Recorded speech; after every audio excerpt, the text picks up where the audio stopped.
सामने मैं देख पा रहा हूँ ग्वालियर फोर्ट और यहाँ पे कुछ आई गेस मंदिर है ये पुराना कोई तो भी, बट ग्वालियर फोर्ट का फील आने लग गया मुझे फोर्ट वाला। चलो चलते हैं आगे। सो गाइस ये है ग्वालियर फोर्ट। चलते हैं, पहले टिकट लेने पड़ेंगे। एक मानसिंह थे जयपुर वाले, वो सवाई मानसिंह थे अकबर के सेनापति, लेकिन मानसिंह बिफोर बाबर, ये बाबर से पहले के थी। तो इनकी टोटल 9 शादियाँ हुई थी। 8 शादियाँ तो राजपूत राजाओं की लड़कियाँ थी, उनके लिए महल बनाया गया था। लेकिन जो राजा की नवी रानी लेके आए थे वो काफ़ी सुंदर थी, उनका नाम था मृगनयनी। उनसे राजा की हुई थी लव मैरिज। तो उनकी शादी करने से पहले 3 शर्तें थी। पहली शर्त में उन्होंने कहा था शादी के बाद आपकी 8 रानियाँ महल में पर्दा करती हैं, मैं कभी पर्दा नहीं करूँगी। सेकंड, जब भी आप लड़ाई के लिए शिकार के लिए जाओगे साथ में चलूँगी, क्योंकि लड़ने में स्ट्रॉन्ग थी वो। लेकिन थर्ड कंडीशन में कहा था शादी के बाद अपने घर का ही और गांव का ही पानी पीएंगे। और उनका घर था यहाँ पे 18 किलोमीटर का राई गाँव। और राजा ने उनकी तीनों शर्तों को मानने के बाद उनका महल किले के नीचे यूनिवर्सिटी में गुजरी महल के फोर्ट नीचे आता है। अगर आप GPS से आते तो पीछे वाले गेटे पहुँच जाते हैं, क्योंकि वॉक करते हुए। हाँ, फोर्ट का मेन गेट पीछे, ये पैदल वाला गेट, यहाँ से टूरिस्ट पैदल आते हैं। और जो लोग गाड़ी से आते हैं उस गेट का नाम है उर्वाई गेट। यहाँ से अंग्रेजों के द्वारा गाड़ी चलाने के लिए रास्ता बनाया गया, तो उस गेट का नाम रखा है उर्वाई गेट। तो सबसे पहले इसमें तोमर के बाद जीता लोधियों ने, लोधियों से जीता फिर मुगलों ने, और मुगलों से फिर मराठा के अंडर में आ गया। और मराठा के समय में सिंधिया जी का शासन था यहाँ।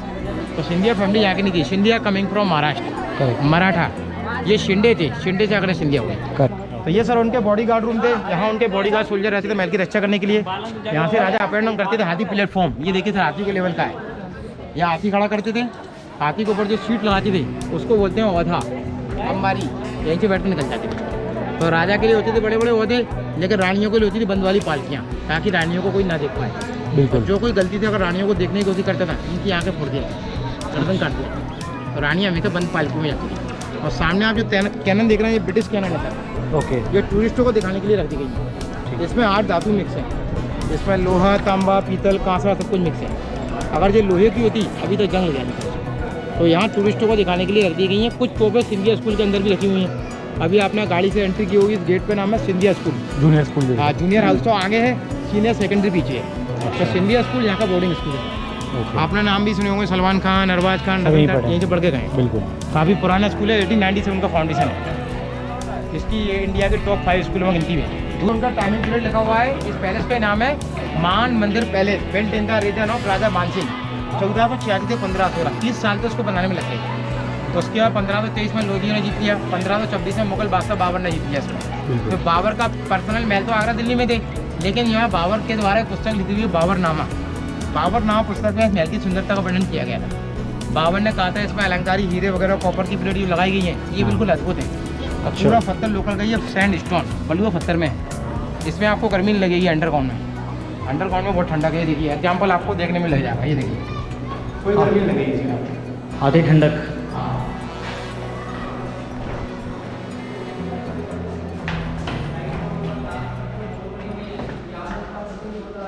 तो ये कमरा था रानियों का संगीत कक्ष। इस कमरे में रानियां संगीत सुनने के लिए आती थी।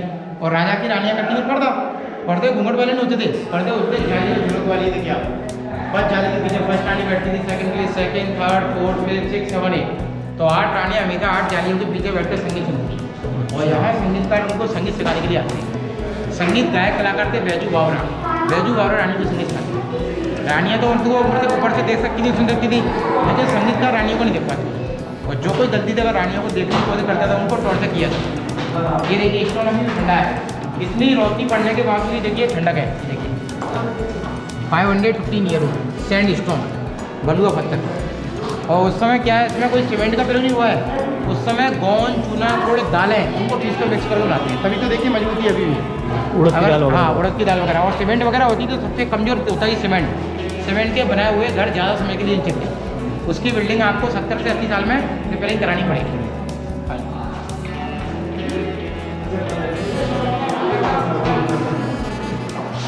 तो गाइस ये था म्यूजिकल रूम।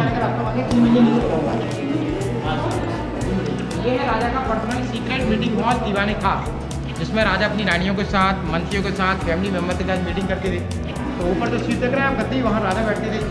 उनके लिए फूलों वाले सीट लगाते थे, गोल्ड का कवर लगा हुआ था। रानियाँ पर्दा करती थी। ये रानियों के पर्दे हैं झरोके देखिए इस साइड, क्योंकि रानियाँ हमेशा पर्दा करती थी। राजा के फैमिली मेम्बर ओपन वाले पर्दे में बैठते थे ताकि डिसीजन लेने में आसानी होती थी। और राजा के मंत्री साहब यहाँ चेयर डाल के बैठते थे। तो ये महल आप देखेंगे प्योर हिंदू आर्किटेक्ट में। इसका एग्जाम्पल है एनिमल। ये देखिए इसमें आपको एनिमल दिख रहे हैं, ये मैथोलॉजिकल एनिमल है। इसमें देखिए 3 एनिमल है। छोटा हाथी है, हाथी की सूंड है, बॉडी पूरी शेर की है, पैर घोड़े के देखिए। करेक्ट। तो मैथोलॉजिकल एनिमल को मिक्सअप करके बनाते थे। और सामने देखिए मोर बने हुए हैं, पिकॉक। इस साइड मोर होता है भगवान कार्तिकेय का वाहन और खुशी का सिंबल होता है। जब भी राजा महाराज फाइटिंग जीतकर आते थे तो पिकॉक का झंडा लेकर आते थे। पिकॉक यानी कि लड़ाई जीतना। और ये है श्री यंत्र, इसके बारे में बताएंगे आपको। देखिए जो घर में बच्चा होता है तो एक जन्म कुंडली बनती है, इस प्रकार की जन्म कुंडली बनाती है। इसमें आप बड़ी बारीकी से देखें तो देखिए पूरा महल का स्ट्रक्चर है। महल कैसे बनता था, राजा का मुकुट कैसे होता था। जितने भी आपने फोर्ट देखे उनकी दीवार ये पैरापेडिस्टल ऐसे होते थे। यहाँ उनके बॉडीगार्ड पूरे तीर कमाने का खड़ी रहती थी। इसमें देखिए सनफ्लावर बना हुआ सूरजमुखी। इसमें आपने सुना होगा 3 हिंदुओं में 3 देवता मुख होते हैं। इसमें ब्रह्मा विष्णु महेश, उनके साथ 3 देवी सरस्वती लक्ष्मी पार्वती। इनके अलग अलग कार होते हैं। इसी प्रकार ये 4 जातियाँ होती हैं, ब्राह्मण क्षत्रिय वैश्य शूद्र, अलग अलग डिवाइड है। और जो लास्ट में मनुष्य मरता है तो 5 तत्व में विलीन हो जाता है। ये 5 तत्व भी दर्शाए गए हैं, वायु अग्नि जल पृथ्वी लव। इन 5 को हमने अनिवार्य है। अगर इन 5 तत्व में से एक भी तत्व कम होगा जीवन जीना संभव नहीं, मुश्किल ही नामुमकिन है। तो सृष्टि चक्र जीवन चक्र सिंबल। अभी आप इसको बड़ी बारीकी से और देखें तो इसमें देखिए आपको एनिमल ले आएंगे। देखिए ये मैथोलॉजिकल एनिमल, इसमें 5 एनिमल मिक्स हैं। मुंह देखिए मगरमच्छ का दिख रहा होगा आपको, एलिफेंट की सूढ़ लंबी सी, आँख देखिए बड़ी बड़ी बैल की हैं, कान छोटे छोटे चूहे के हैं और पंजे शेर के देखिए। 5 एनिमल हैं। और जितने भी आप एनिमल देख रहे हैं वो हिंदू देवी देवताओं के वाहन होते हैं। जैसे मगरमच्छ गंगा माँ का वाहन, हाथी इंद्र का वाहन, चूहा गणेश जी का वाहन, शेर दुर्गा माँ का वाहन, और जो बैल की आँख है नंदी वो शिव जी का वाहन होता है। इसमें से एनिमल यहाँ भी है और महल के बाद भी है। और भूल भुलैया में सबसे आगे में चलेंगे, पहले इधर चलेंगे मंदिर देखने के लिए। आइए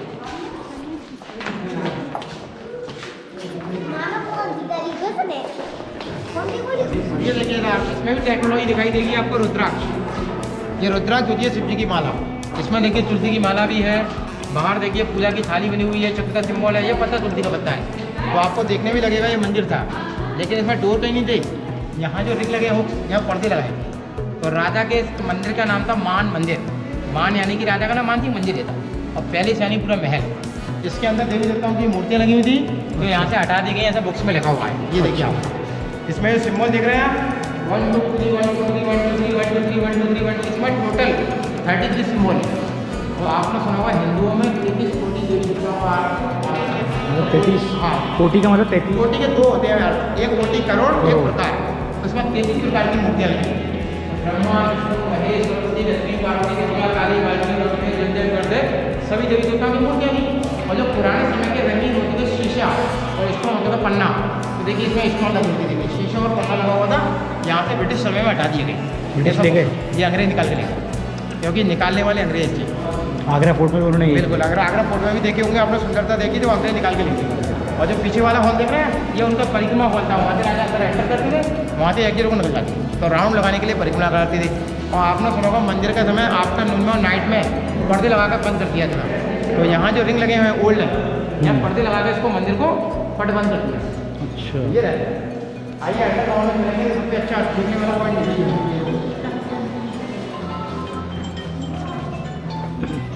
लगी हुई थी।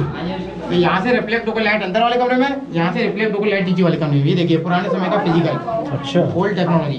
रिफ्लेक्शन होकर लाइट अंदर, रिफ्लेक्शन होकर लाइट नीचे। ओके। क्योंकि इसके नीचे रानियों का स्विमिंग पूल है तो लाइट यहाँ से नीचे आती थी। इसके पीछे रानियों का झूला घर है तो लाइट अंदर था। हर चीज का अरेंजमेंट था। और इसमें देखिए यहाँ से दरवाजे, राजा रानियों की हाइट कम नहीं थी, दुश्मनों को मारने के लिए दरवाजे छोटे होते थे। और गलती से कोई दुश्मन इसमें एंट्री कर गया तो रानियों के बॉडीगार्ड यहाँ तलवार लेकर छुपे रहती थी। जैसे ही कोई दुश्मन भाग कर आया उसकी गर्दन नीचे उड़ा दी जाती, चाहे कोई भी हो। इसी वजह से रानियाँ इसमें एंजॉय करती थी। एंजॉय यानी कि झूला झूलती थी। कमरा था रानियों का झूला घर। ये देखिए सर, इसमें झूला डले होते हैं। फर्स्ट रानी के लिए फर्स्ट झूले जंजीरों वाला, सेकंड रानी के लिए सेकंड, थर्ड, फोर्थ, फिफ्थ, 7 तो 8 रानियाँ मिलकर एक साथ झूला झूलती। उनके समय का था झूला घर। लेकिन बाद में जब औरंगजेब आया तो औरंगजेब ने झूलों को डिस्ट्रॉय कराया।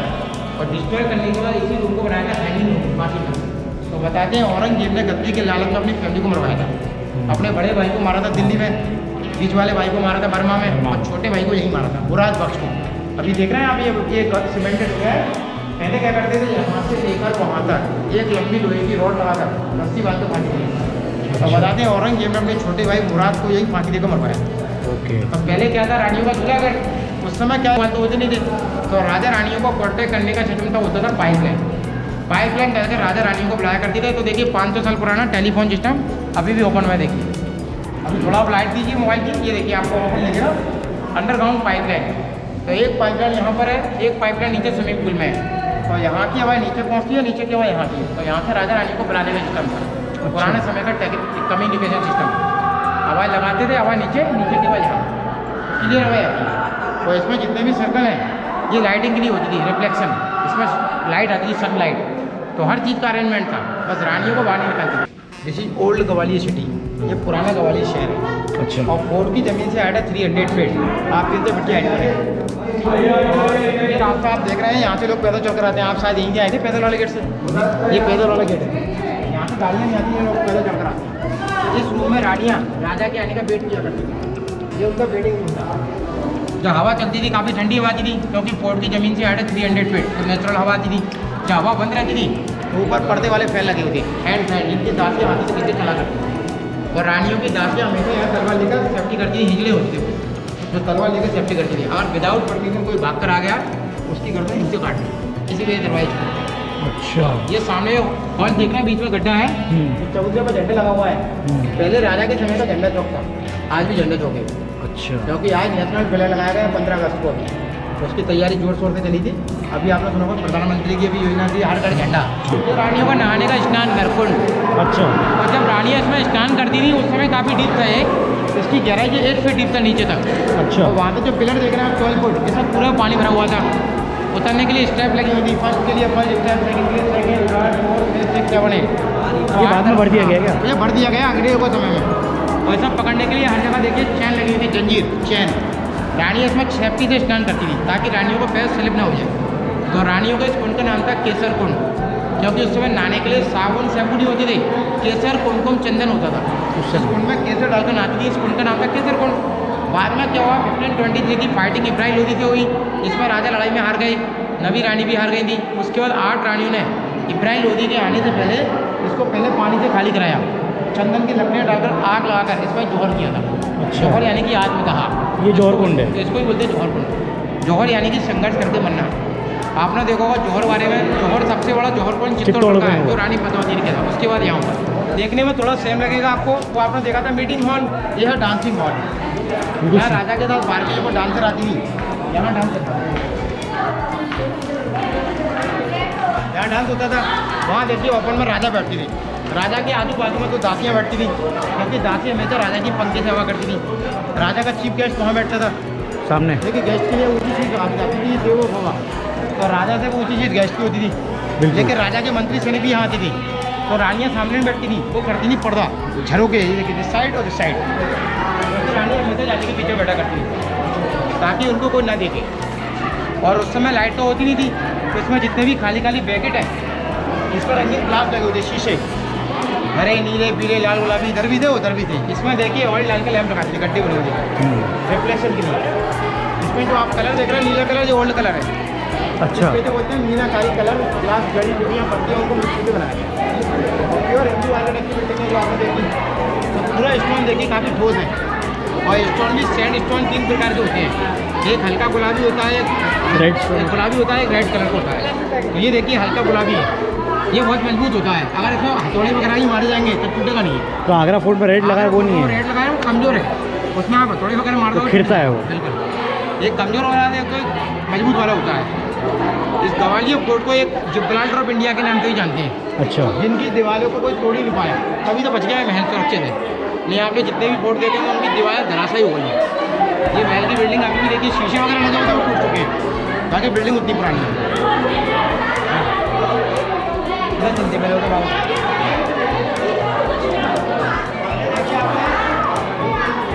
वो आपने मंदिर देखा था वहाँ रुद्राक्ष से। ये डांसिंग हॉल है, और डांसर पैरों में हमेशा घुंघरू बांधती थी, यहाँ से लेके वहाँ तक घुंघरू के स्टेप्स हैं। बिल्कुल। ये डांसरों के चेंजिंग रूम थे, ग्रीन रूम, इसमें डांसर चेंजिंग करने के बाद डांस करते हैं। अंदर आप देखने के लिए चलेंगे तो आइए देख कर आना, आप स्मॉल डोर है, अंदर देख के लिए आना। हर जगह देखिए मिरर लगे हुए थे शीशे, फर्स्ट के लिए फर्स्ट मिरर, सेकंड के लिए second, third, fourth, fifth, six, 7, 8। तो पहले रूम रानियों के लिए बनाए गए थे। बाद में बाहर के डांसर आने लगी तो उनके लिए अलग अलग पर्दे लगाए सेपरेट करने के लिए। ये सबके अलग अलग ब्लॉक्स हैं ये। अलग अलग ब्लॉक। और जितने भी आपने रानियों के पर्दे देखे वो पर्दे सभी बंद हैं अभी। एक पर्दा अभी ओपन किया गया है। रानियाँ कैसे बैठती थी आइए आपको बताते हैं। ये देख कर ये देखिए यहाँ से बैठकर आप बाहर वाले को देख पाएंगे, बाहर वाला आपको नहीं देख पाएगा। तो रानियों के पर्दे के पीछे गद्दे लगाए सुपर सिस्टम। अभी आप बाहर से देखेंगे इसमें अंधेरा दिखाई देगा। तो हमेशा रानियों के पर्दे ऐसे होते थे जाली वाले झरोके, ताकि रानियों को कोई बाहर का ना देख पाए, रानियाँ सबको देख अंदर से। बिल्कुल। आज के समय की एक रानियों को बैठा दो आपस में लड़ जाएंगी, नहीं बैठ पाएंगी वो, क्योंकि क्या है इतनी आज के समय सफोकेशन पूरी वो चाहिए अपन को। बाहर निकलने की आज़ादी भी चाहिए। पुराने समय की रानियों को निकलने की आज़ादी कम होती थी, जब भी जाती थी हमेशा बंद वाली पालकी में जाती थी। उस समय क्या है आपने सुना होगा, पुराने समय के राजा के बेड नहीं होती थी, उस समय गद्दे वगैरह होती थी। और उस समय दरवाजे भी नहीं होते थे, पर्दे सिस्टम था। तो इसमें क्या राजा सोने के लिए आती थी शयन कक्ष, समर बेडरूम, ये गर्मी वाला कमरा था। क्योंकि आपने सुना होगा उस समय कूलर पंखे तो होते नहीं थे। जब गर्मी का ऐसा मौसम आता था, हवा आती थी तेज़ी से, और जाली से ठंडी हवा आती थी। देखिए बगैर इलेक्ट्रिसिटी वाला कूलर हवा आती है। देखिए क्योंकि इसकी ज़मीन से हाइट है 300 फीट, आप 300 फीट की ऊंचाई पर। बिल्कुल। तो यहाँ से हवा आती थी, और जब हवा बंद रहती थी तो इसमें देखिए दोनों साइड सिस्टम लगे हुए। देखिए इधर भी हॉल है, उधर भी हॉल है। तो उस साइड इस साइड यहाँ दोनों साइड चंदन की लकड़ियाँ लगी हुई थी, हाथों से घुमाने वाली रॉड लगी हुई थी, हैंड फैन लगे हुए थे। जब दासियाँ को चलाती थी तो पंखड़ी कमरे को ठंडा करती थी, और परफ्यूम और चंदन की खुशबू की स्मेल से कमरे को। ये समर बेडरूम गर्मियों के लिए, ये विंटर बेडरूम चलती है। यहाँ सर उनके सीक्रेट टनल वाले रास्ते थे, इमरजेंसी टनल, गुप्त रास्ते। जैसे राजा को कहीं किले के बाहर निकलना होता था तो अंडरग्राउंड सुरंग बनाकर किले के बाहर निकलते थे। यहाँ से बताते हैं पैदल वाले गेट पर निकलने का रास्ता था, यहाँ से डायरेक्ट गाड़ी वाले गेट पर निकलने का रास्ता था। तो यहाँ से डायरेक्ट गाड़ी वाले गेट पर नहीं, हाईवे रोड तक पहुँचती थी। जहाँ से आगरा हाईवे रोड, सिवली आगरा हाईवे, वहाँ उनके सैनिक घोड़े लेकर वकील लेकर तैयार रहते थे, वहाँ से राजा निकल जाते। इन रास्तों को गवर्नमेंट को बंद कराना पड़ा, क्योंकि कच्चे रास्ते हैं। एक तो क्या है ऑक्सीजन की कमी है, दूसरा इसमें जहरीले कीड़े वगैरह घूमते रहते थे, इसमें से गवर्नमेंट ने बंद करा। कुत्ते उत्ते भी बहुत मरे थे। हाँ, इसमें से काफ़ी लोगों की डेथ हुई थी, इसमें से बंद करा। तो ये गुप्त रास्ते को जितने भी आपने फोर्ट देखे आपको हर जगह मिले हो, इस वजह से बंद कराने पड़े टूरिस्टों की सुरक्षा के लिए, ताकि टूरिस्टों को प्रॉब्लम ना हो। सबसे टिकट ओपन हुआ है क्योंकि काफ़ी लोग ऐसे भी आए थे विदाउट टिकट से, तो अंदर जाने की सोचते थे, तो अंदर जाने में काफ़ी खतरा था। इस वजह से आप गवर्नमेंट को बंद करना पड़ा। क्योंकि ये रास्ते तो जितने भी हिंदुस्तान के किले देखूंगे आपको सुरंग वाले रास्ते पहले मिलेंगे, टनल वाले रास्ते, आपातकालीन दरवाजे, जब संकट की घड़ियों में इनका इस्तेमाल होता था। जैसे आपने महाभारत के समय में सुना होगा, बिल्कुल महाभारत के समय में सुरंग का इस्तेमाल करके पांडव बाहर निकल गए थे। तो सुरंग होती थी, आपातकालीन दरवाजे संकट की घड़ियों में इस्तेमाल करते थे।